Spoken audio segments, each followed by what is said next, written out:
Akang tolong please tolong Akang kita di muka E plus. Bego, tolong Akang kita di muka boypet. Atau mau kita ya, atau pilih itu pintu ya. Mohon bantuannya Pak. Kami di sini terlantar, udah nggak ada lagi buat biaya Jadi ada scammer judi slot, kemudian scammer marketplace scammer, dan love scammer di dalam ruangan itu dan dikunci dari luar. Jadi mereka sempat disekap selama 3 hari, kemudian mereka didatangi lagi. Kalian kalau mau pulang, tolong kirim tebusan.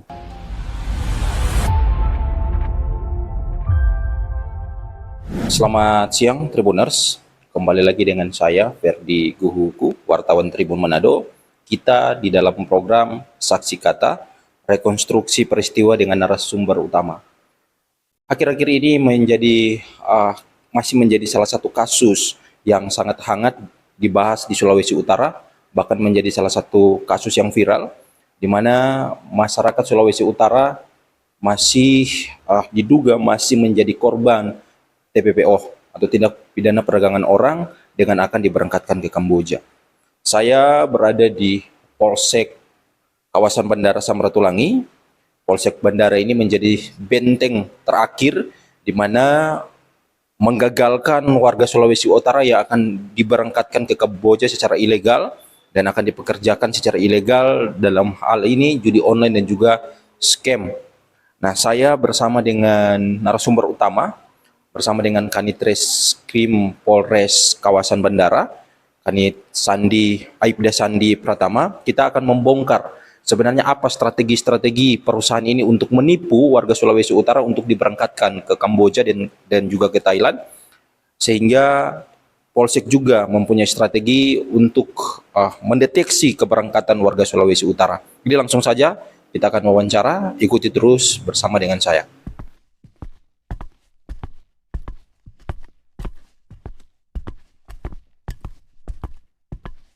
Tribuners, saat ini saya sudah bersama dengan Bang Sandi, Kanit Reskrim Polsek kawasan Bandara.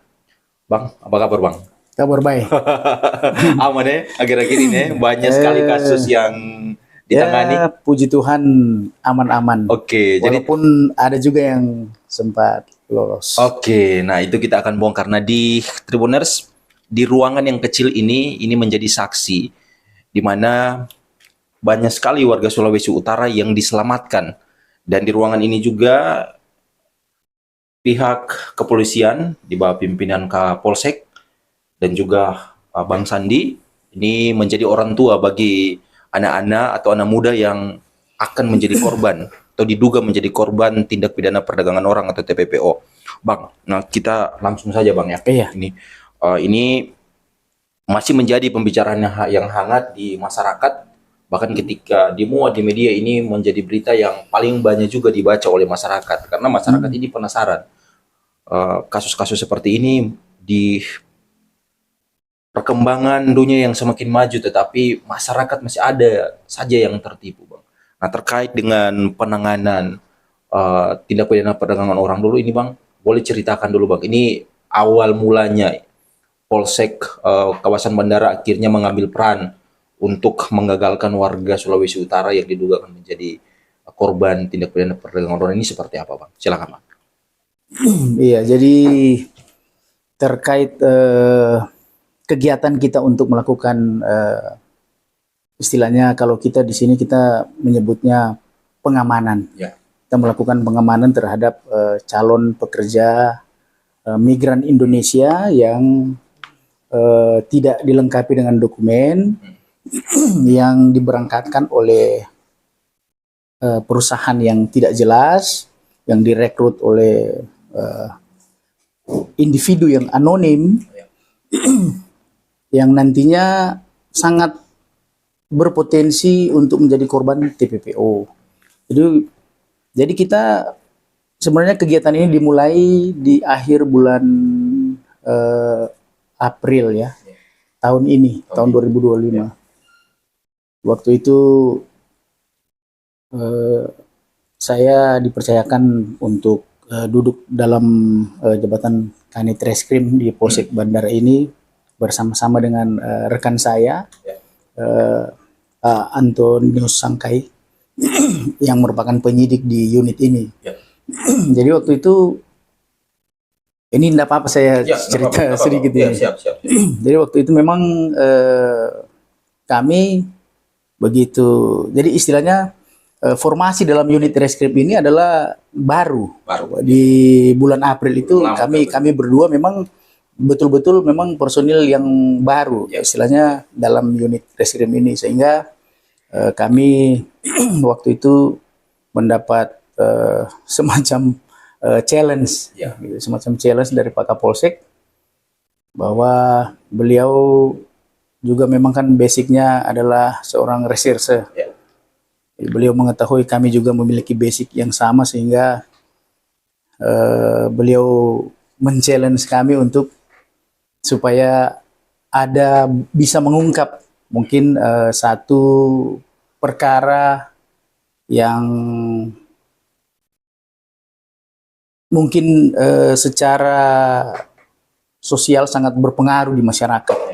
Dan akhirnya memang berkat ketekunan rekan kami si Bribka Antonius Sangkai bisa berkoordinasi dengan pihak BP3MI yang memang ada kerabatnya juga di situ. Yang awal kegiatan itu di bulan April itu kami mendapat informasi dari BP3MI sendiri bahwa minta apa boleh. Kemudian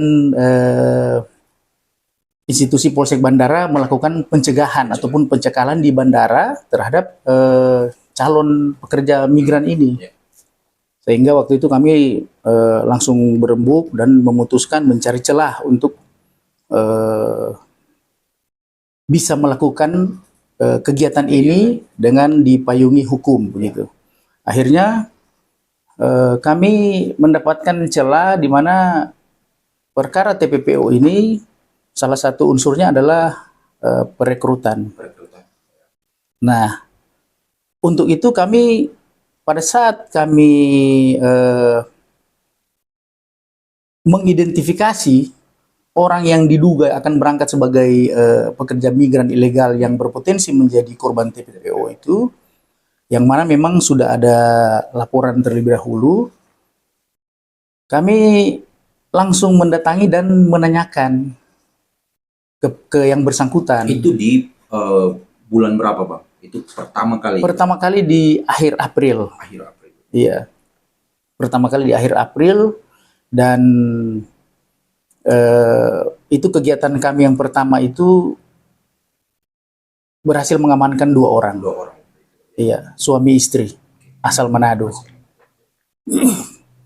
Dan waktu itu memang kami juga berterima kasih kepada pihak media, mungkin waktu itu yang langsung memberitakan hal ini, sehingga kami hanya berselang 1 minggu setelah itu, karena adanya pemberitaan ini, jadi saya anggap mungkin pemberitaan di media itu menjadi satu semacam flyer ataupun iklan layanan masyarakat untuk memberikan informasi bahwa di mana mereka bisa mengadukan apabila ada keluarga mereka yang hendak berangkatkan ke luar, dalam hal ini ke Kamboja. Gitu. Jadi berselang 1 minggu kami didatangi di Polsek Bandara oleh seorang ibu yang meminta untuk mencekal kedua anaknya yang hendak berangkat. Ibu ini berasal dari Bulaang Mongondo. Iya, namun saya tidak bisa menyebutkan. Jadi kami berhasil juga mencekal kedua anaknya.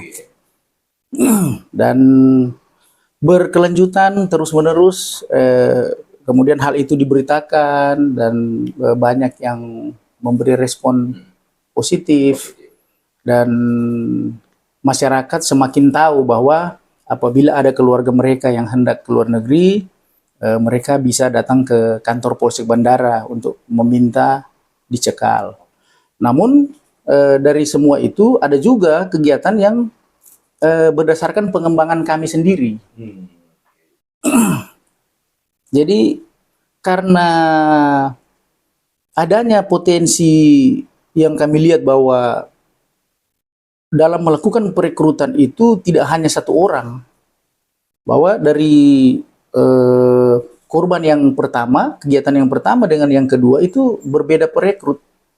Oke, jadi ini beda-beda yang memang agennya Bang, ya kita potong. Iya. Jadi dalam merekrut warga ini berarti untuk agennya itu berbeda-beda karena memang seperti Abang katakan tadi, informasi yang masuk ke Abang ini yang pertama mengamankan ini berbeda juga. Terus Iya. yang kedua juga berbeda. Nah, Iya. Bang, sebenarnya kalau kita lihat agen-agen perekrut ini caranya gimana sampai bisa mereka menyasar warga Sulawesi Utara yang sempat juga Abang sampaikan ke kita di media bahwa mereka menyasar ini anak-anak yang memang yang usia-usia produktif.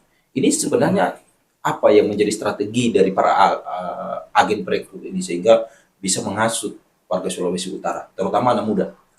Iya. Jadi sebenarnya yang merekrut mereka ini adalah kerabat mereka sendiri yang sudah berada ataupun sudah bekerja di negara Kamboja. Jadi mereka direkrut melalui Telegram ataupun melalui WhatsApp.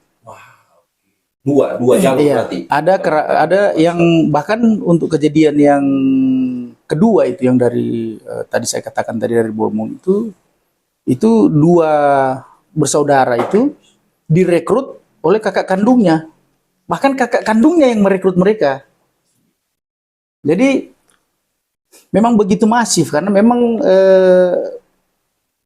warga Sulawesi Utara, anak muda Sulawesi Utara yang bekerja di sana memang sudah cukup banyak. Bahkan sesuai data statistik bahwa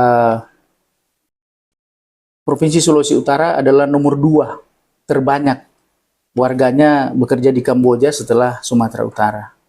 Kedua kita Iya, namun jumlah yang pasti saya tapi kalau dari data memang kalau dari data kita nomor 2. oke. Bang, jadi kalau untuk sampai saat ini kira-kira ini sudah berapa banyak yang berhasil dicekal oleh Polsek Bandara sendiri?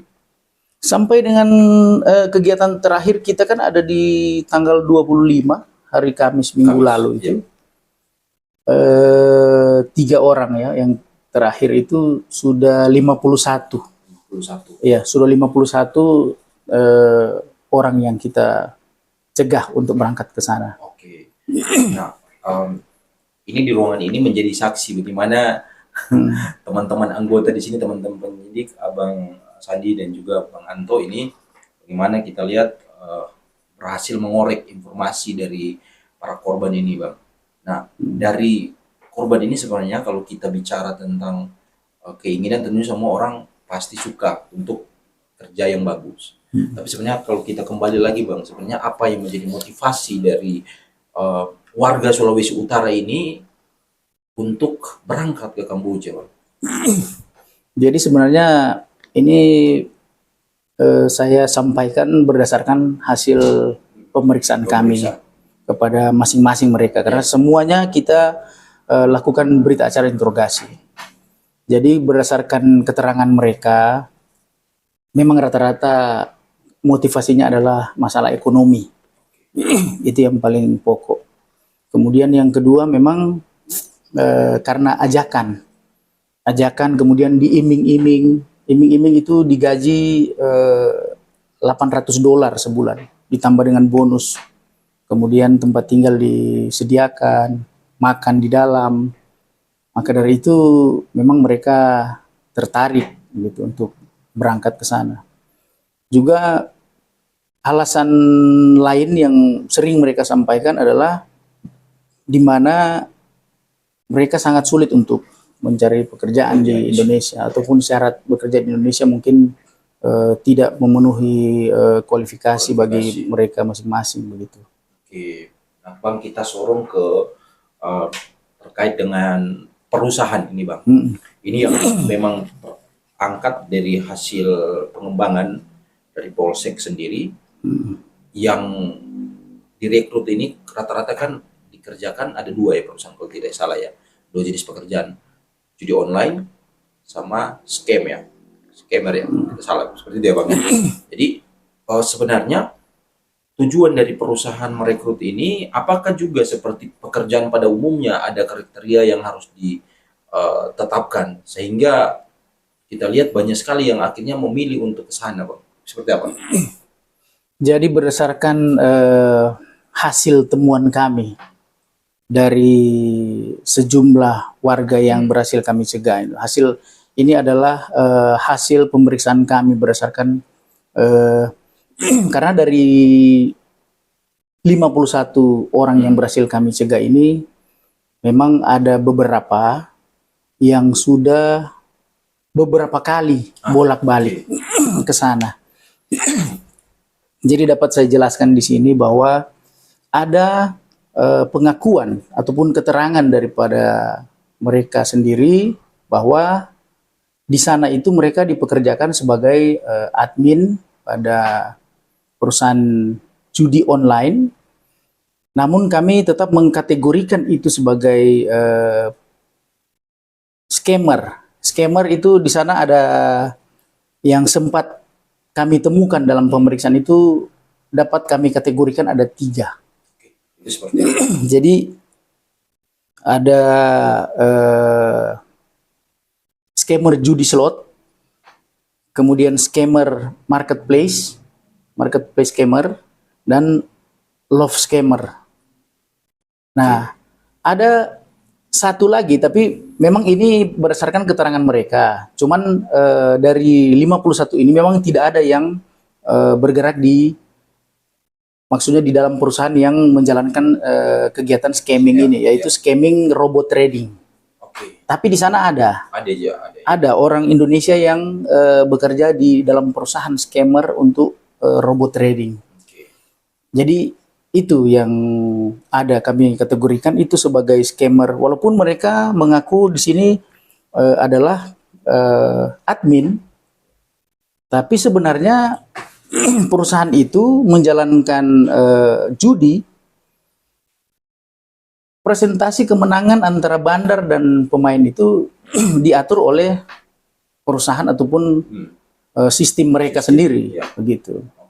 Sehingga itu dapat kami katakan bahwa orang ataupun warga kita yang bekerja di bidang itu memang tugasnya adalah selalu memfollow up, mengajak untuk bisa bermain ataupun mengajak bekerja sama menjadi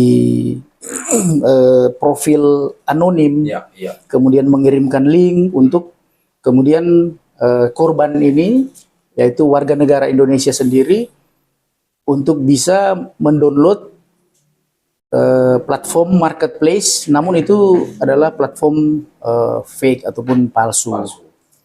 Sehingga dalam berinvestasi di situ, mereka diminta untuk menjadi semacam reseller. Jadi ada toko utama, istilahnya toko utama, kemudian mereka ini adalah lapak-lapak di dalam online, yang mana sudah ditentukan bahwa margin profit mereka itu adalah 30%. Sehingga pada saat istilahnya tokonya aktif, dia bisa langsung pasang barang-barang apa yang hendak dijual di lapaknya. Begitu dia pasang barang di lapak itu, maka pesanan langsung banyak gitu. Ini salah satu cara perusahaan ini memaksa untuk perekrut ini, yang direkrut ini untuk bekerja menipu orang lain ya. Padahal pesanan ini sebenarnya fake. Pesanan ini adalah dijalankan oleh pelaku scammer itu sendiri. Misalnya saya memesan ini satu barang dengan harga 100 juta. Berarti si korban ini yang sudah menjadi bagian daripada perusahaan ini ataupun lapak ini, yang sudah membuka lapak ini, harus segera membayar 70% dari nilai pesanan barang itu. Ini hati-hati ya. Ini cara bagaimana perusahaan scam ini menipu ya masyarakat Indonesia. Nah Bang, kalau itu seperti Abang jelaskan tadi, itu salah satu dari sekian banyak cara perusahaan itu menipu-nipu. Ada juga yang memang ini banyak sekali memakan korban, Bang. Scam ini, scam love ini, Bang. Nah, mungkin boleh dijelaskan ini supaya masyarakat juga bisa lebih berhati-hati lagi, Bang.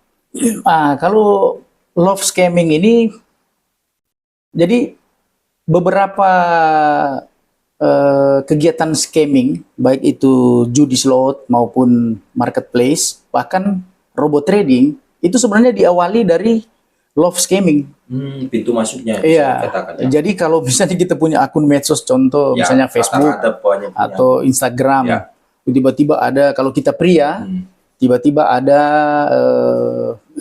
akun yang sosoknya dalam profil itu adalah seorang perempuan cantik, kemudian mulai menyapa di Sosial media kita, ya. mendm kita gitu di Messenger, hai kak gitu. Kalau kemudian kita tidak awas, maka komunikasi itu akan berlanjut. Nah, jadi dari komunikasi itu nanti si pelaku love scammer ini akan mengirimkan link, kak download aja ini kak, ini bagus sekali, saya ini testimoninya begini, begitu.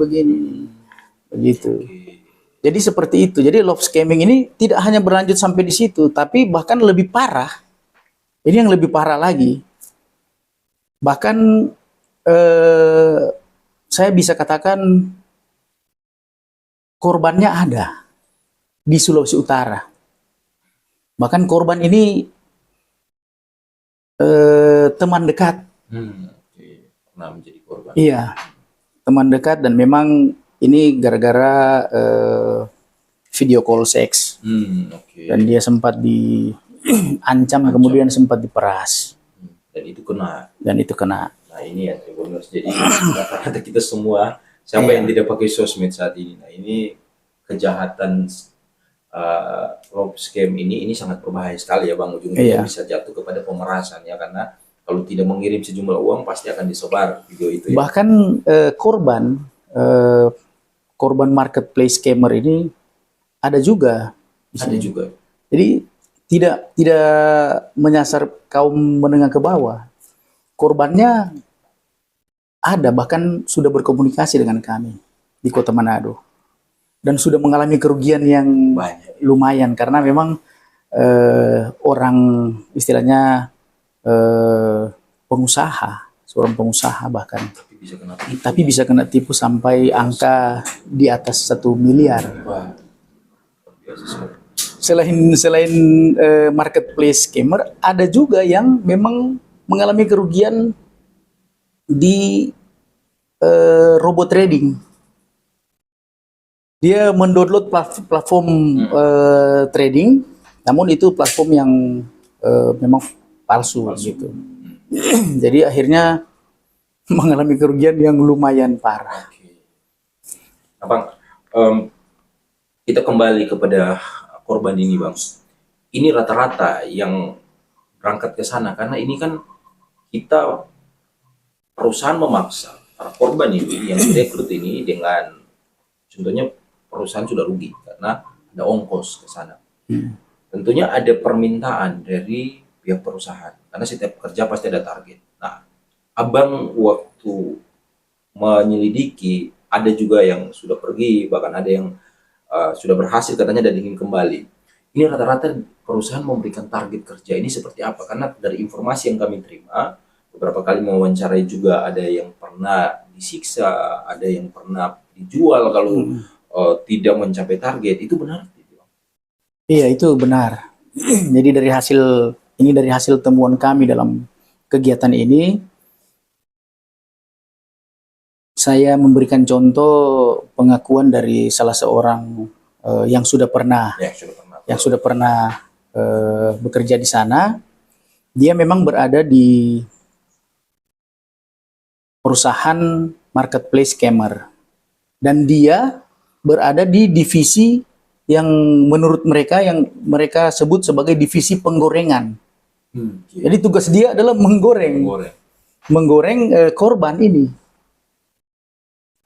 Jadi seperti yang saya katakan tadi, bahwa dia memegang mengendalikan satu grup WhatsApp yang sebenarnya itu dia sendiri yang pegang.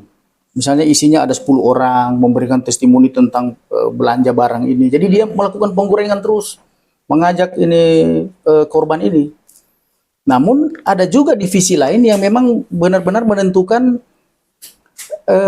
tugasnya setiap hari mencari portofolio korban, gitu. Mencari calon korban gitu.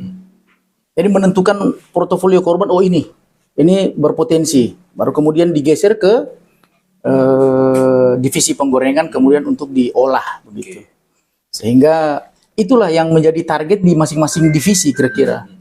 Jadi kalau memang dia di divisi mencari target, berarti dia harus mendapatkan portofolio korban sebanyak-banyaknya setiap hari. Nah, kemudian yang si penggorengan ini bagaimana caranya dia memindahkan uang korban ini kepada perusahaan itu sebanyak-banyaknya. Jadi setiap hari harus ada pencapaian. Kalau tidak, Dan ada juga testimoni bagi yang tadi saya sebutkan, yang sudah sempat ke sana. Dari 51 ini ada 2 diantaranya adalah suami istri yang pernah di sana, namun begitu mereka kerja di divisi yang sama, sepertinya bertentangan dengan hati nurani. Akhirnya pencapaian mereka tidak maksimal begitu, sehingga perusahaan mencoba menjual mereka waktu itu, jual ke perusahaan lain, jual ke perusahaan lain. Dan pada saat mereka dijual, kemudian ditanyakan ke mereka untungnya si yang laki ini dia masih berpikir bahwa kami akan dijual, jadi pura-pura nggak tahu aja untuk mengetik begitu, bikin yang lambat-lambat gitu, karena ada tes typing, sehingga tidak jadilah mereka dibeli oleh perusahaan lain. Namun oleh perusahaan itu mereka disekap dalam satu ruangan, dua-dua suami istri. Jadi suaminya disekap, namun tangannya diborgol di jendela, tapi ada jeruji begitu. Jadi diborgol di jeruji suaminya. dalam ruangan ini. Di dalam ruangan itu dan dikunci dari luar. Jadi mereka sempat disekap selama 3 hari. Kemudian mereka didatangi lagi. Kalian kalau mau pulang, tolong kirim tebusan. Waktu itu kalau tidak salah permintaan untuk per kepala itu 35 juta. Kalau 2 kepala. Iya, jadi kalau mereka berdua sekitar 70 jutaan. 70 juta untuk bisa pulang. Namun mereka sudah tahu bahwa keluarga mereka pasti tidak sanggup untuk menyediakan itu. Gitu, sehingga ada satu ketika jendela itu kan di lantai berapa dan berhadapan dengan jendela di gedung sebelah. Kemudian di gedung sebelah itu memang ada tukang yang bekerja dan memang untungnya di dalam ruangan itu ada karton ataupun kardus, lembar kardus dan ada alat tulis. Jadi mereka sempat ambil alat tulis dan menuliskan di karton itu help gitu. Dan menempelkan ke jendela, memanggil si tukang yang ada di jendela gedung sebelah. Dan si tukang melihat hal itu, kemudian yang perempuan bermohon tolong. Tidak lama kemudian, 1 jam atau 2 jam kemudian, pintu mereka sudah dibuka oleh pengelola gedung dan di situ sudah ada kepolisian Kamboja dan meminta mereka untuk keluar. Paspor mereka diminta di perusahaan, kemudian mereka dikeluarkan dari situ. Ini tragis ya Bang ya, berarti ada kisah yang ada orang bilang tidak seperti itu, ternyata ada yang memang betul-betul disekap, betul-betul memang disiksa juga ya. Dan mirisnya kedua suami istri ini mereka mencoba untuk berangkat lagi yang kedua kalinya, namun berhasil dicegah, jadi tidak jadi berangkat waktu itu. Ini yang Bang, kita sampai sekarang tidak habis pikir dengan masyarakat kita ini. Artinya ini sudah tahu tetapi masih mencoba untuk berangkat. Nah, Bang, tentunya segala upaya pasti akan dilakukan pihak kepolisian. Iya. Nah, sebenarnya apa yang menjadi regulasinya di undang-undang yang diatur dalam undang-undang, tentunya regulasinya ini seperti apa sehingga kita tahu bersama bahwa ya kepolisian punya otoritas untuk berkomunikasi dengan pihak maskapai, kan itu kan tidak mudah, Bang, untuk berkomunikasi dengan pihak maskapai untuk ada yang sudah masuk dalam pesawat harus diturunkan. Nah, itu regulasinya seperti apa? Jadi sebenarnya kalau berbicara regulasi ataupun dasar hukum ya, dasar hukum tindakan kita dalam pencegahan TPPO itu memang kan sudah dibahas dalam Undang-Undang Nomor 21 Tahun 2007 tentang pemberantasan tindak pidana perdagangan orang. Jadi di situ memang sangat jelas, terutama di pasal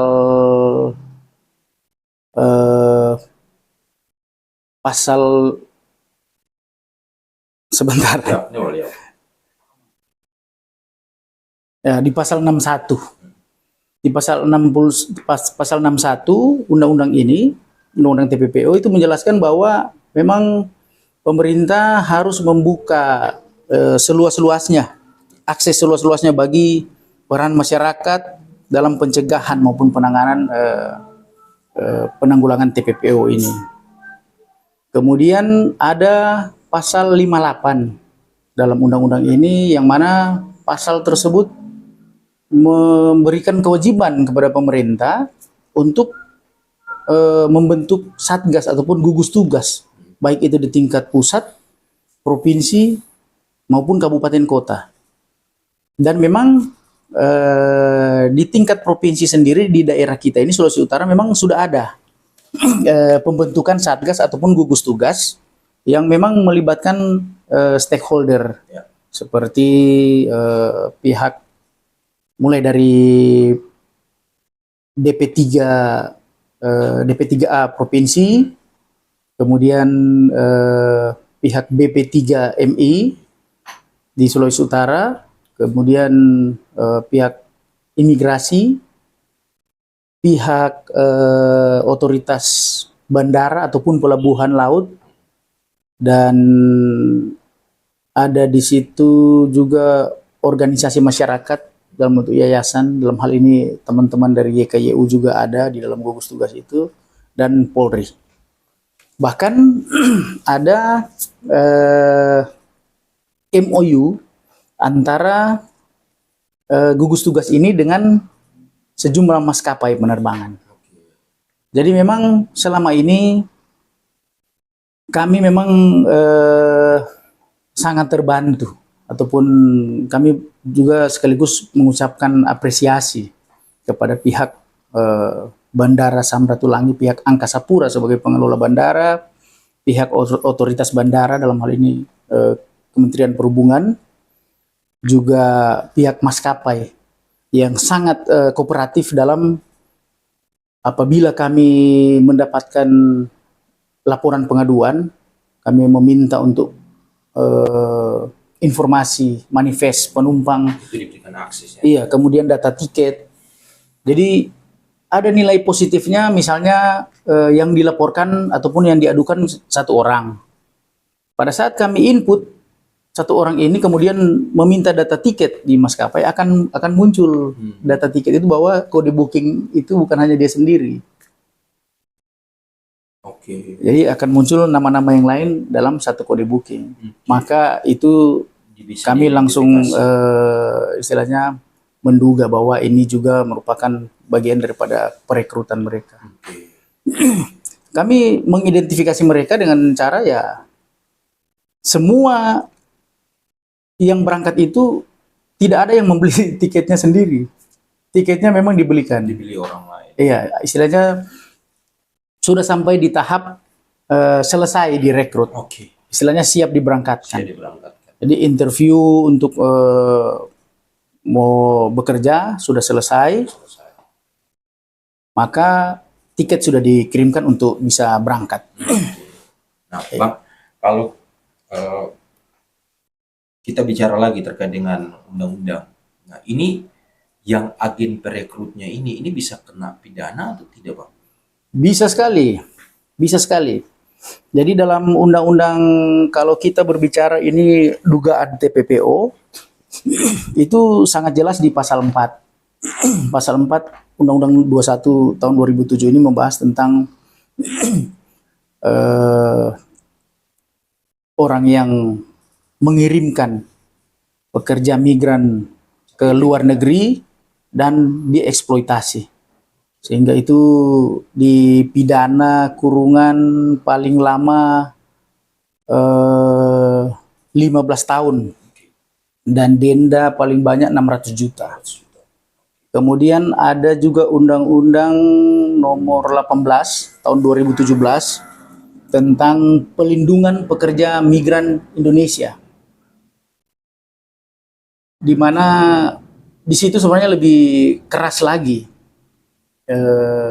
hukumnya bagi orang yang membawa pekerja migran secara ilegal.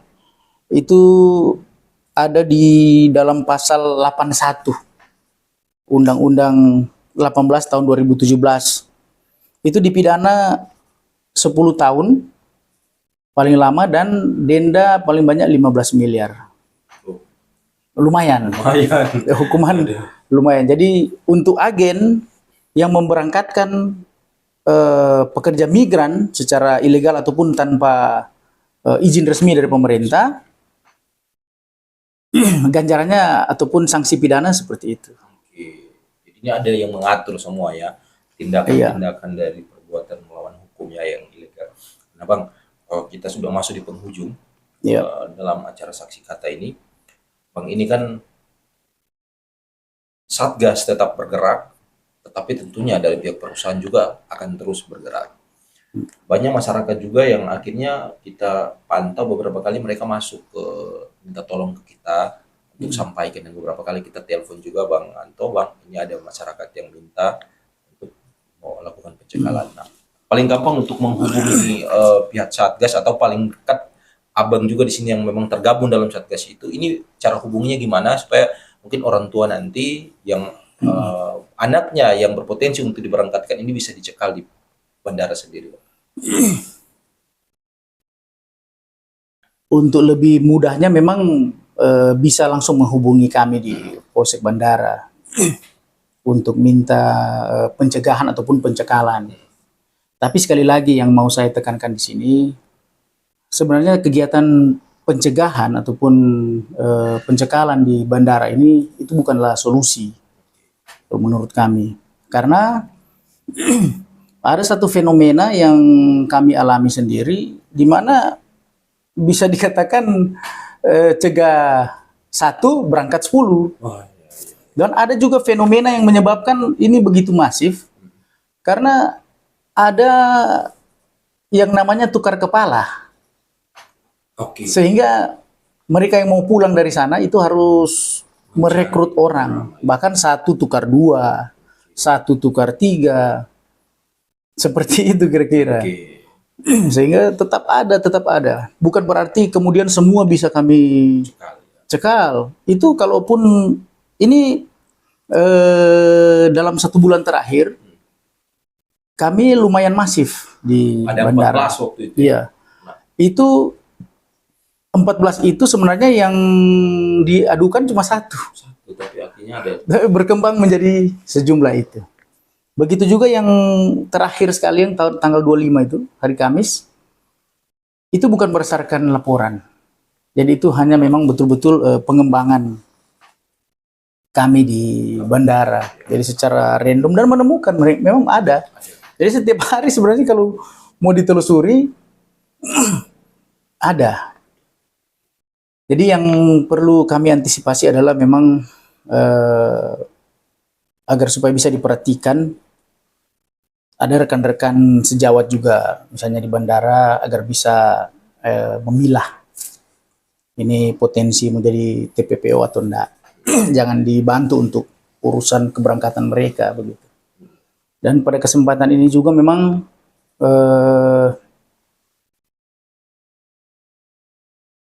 Polsek Bandara dalam hal ini Pak Kapolsek, kami di unit reskrim ini sangat mengapresiasi kepedulian ataupun keseriusan Bapak Gubernur Sulawesi Utara dalam hal ini Pak Julianus Silvanus Komaling, di mana Pak Gubernur melalui staf khususnya Pak Samuel Patabang mengirim utusan yang datang ke Polsek Bandara untuk turut serta bersama-sama dengan kami dan memfasilitasi ataupun mengajak kami untuk melakukan audiens dengan Bapak staf khusus, dengan Pak Gubernur. Sebenarnya waktu itu cuman karena Pak Gubernur berhalangan, itu akhirnya kami pada hari Kamis itu kami melakukan audiens bersama-sama di kantor Gubernur, dan kami diterima oleh Bapak staf sus bidang SDM ya mungkinnya Pak Samuel Patabang, yang didampingi juga dari staf sus bidang IT dan staf sus bidang advokasi, juga dari mungkin dari kependudukan kalau tidak salah itu. Jadi kami di situ ada kesempatan untuk menyampaikan ke pemerintah provinsi yang selalu menjadi pertanyaan para calon pekerja migran ini pada saat kami cekal. Dan pada saat mau dipulangkan, memang mereka kadang-kadang, Pak, Bapak so tahan peturang mau kerja kesiang. Kira-kira siapa tahu ada tuh Bapak lapangan boleh mesti kerja peturang di mana. Nah, itu pertanyaan itu maksudnya kami langsung sampaikan juga ke Bapak staf sus waktu itu. Dan ternyata memang di provinsi sudah ada program dalam rangka kalau memang mau suka kerja di luar negeri, memang sudah ada program pelatihan untuk calon pekerja migran ke luar negeri, dalam hal ini ke Jepang. Memang ada kerjasama ternyata pemerintah provinsi dengan Jepang untuk memberangkatkan tenaga kerja Indonesia gitu. Jadi banyak hal yang kami bahas bersama, dan sebagai tanda keseriusan Provinsi Sulawesi Utara akhirnya merilis surat edaran yang memang sebenarnya sudah dirumuskan dari tanggal 7 Agustus dan langsung dirilis hari itu juga, tentang, jadi surat edaran ini ditujukan untuk seluruh kabupaten kota di Provinsi Sulawesi Utara agar supaya lebih intensif dalam melakukan pengawasan terhadap warganya yang berpotensi ataupun hendak berangkat ke Kamboja dan memberikan penyuluhan-penyuluhan. Jadi ada surat edaran itu dari provinsi untuk ini, nanti bisa kita share juga. Itu satu bentuk kepedulian dari pemerintah. Mungkin Bang, untuk closing statement-nya silakan Bang disampaikan ke masyarakat kita. Ini tadi sudah panjang lebar Abang sampaikan. Tentunya ada risiko yang akan ditanggung ketika kita memaksa di sana. Dan kepada anak-anak muda, mungkin di sini masih banyak lapangan pekerjaan. Setiap kita saja bagaimana untuk mencari hal itu. Dan tadi juga Abang sampaikan bahwa pemerintah membuka peluang bagi anak-anak muda kita untuk bisa bekerja di Jepang. Ada caranya, ada. Sisa kita bagaimana untuk mencari tahu peluang itu sehingga kita tidak harus menjadi korban dugaan tindak pidana perdagangan orang. Silakan untuk closing statement sampaikan kepada masyarakat. Iya, yang pertama-tama himbauan saya untuk adik-adik yang hendak berangkat bekerja di Kamboja ataupun yang sudah bekerja di Kamboja, selama ini kami kategorikan sebagai potensial korban. Tapi apabila suatu waktu kemudian korban jelas dan kegiatan adik-adik bisa terbukti secara verbal, maka adik-adik juga bisa dikenakan dengan Undang-Undang ITE ataupun penipuan melalui online gitu, melalui transaksi elektronik. Dan hukumannya tidak main-main. Hukumannya lumayan. Hukumannya itu ada dalam pasal 45A ayat 1 Undang-Undang Nomor 1 tahun 2024 itu tentang perubahan kedua kan, Undang-Undang ITE. Perbuatan penipuan dalam transaksi elektronik seperti penipuan di marketplace, robot trading palsu ataupun menggunakan akun palsu untuk keuntungan bisa dipidana paling lama 6 tahun. Dan denda paling banyak 1 miliar. Jadi bukan berarti kemudian adik-adik bisa dengan leluasa melakukan kegiatan karena itu ada di luar negeri. Tentunya apabila itu bisa dibuktikan, maka kepolisian akan melakukan langkah-langkah yang berkaitan dengan hubungan kepolisian antar negara ataupun melibatkan Divhub Binter dan Interpol. Dan itu bisa dilakukan. Itu bisa dilakukan dan tidak mungkin untuk tidak dilakukan. Karena memang unit ataupun divisi cybercrime kepolisian sementara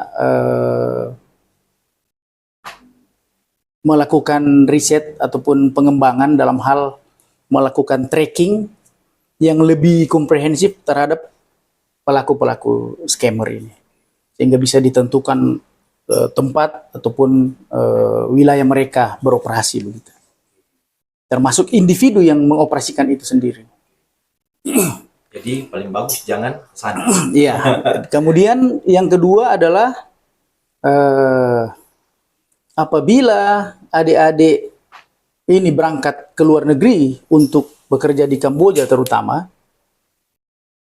apalagi di sektor scamming, baik itu scammer judi online, scammer marketplace, scammer robot trading, dan love scammer, adik-adik sebenarnya baik secara langsung maupun tidak langsung sudah melakukan penipuan. Dan penipuan tentunya kita ketahui bersama itu adalah perbuatan dosa. Dan tanpa adik-adik sadari itu sangat memiliki dampak sosial yang besar terhadap warga negara Indonesia. Karena memang korbannya itu adalah disasar seluruh warga negara Indonesia. Jadi kebiasaan-kebiasaan yang sudah mereka ketahui, makanya yang direkrut itu adalah orang Indonesia. Tidak menutup kemungkinan banyak kejadian bunuh diri yang dilakukan oleh orang-orang ataupun perbuatan pembunuhan ataupun kejahatan. Itu semua didasari dari mereka sudah kecanduan dalam hal ini, dalam hal menjalankan ataupun memainkan judi slot dan sebagainya, sehingga sangat berpengaruh terhadap masa depan orang negara. Jadi kalau boleh adik-adik tidak usah berangkat ataupun kerja di sana. Pemerintah ternyata ada membuka peluang untuk berangkat ke luar negeri, bekerja di luar negeri dengan dibekali sebagai CPMI dengan nilai tukar ataupun nilai bargaining position yang mempunyai kualifikasi yang baik bekerja di luar negeri, apalagi di Jepang, orang ketahui bersama DP UMR tinggi dan memang dorang saat ini memang mengalami krisis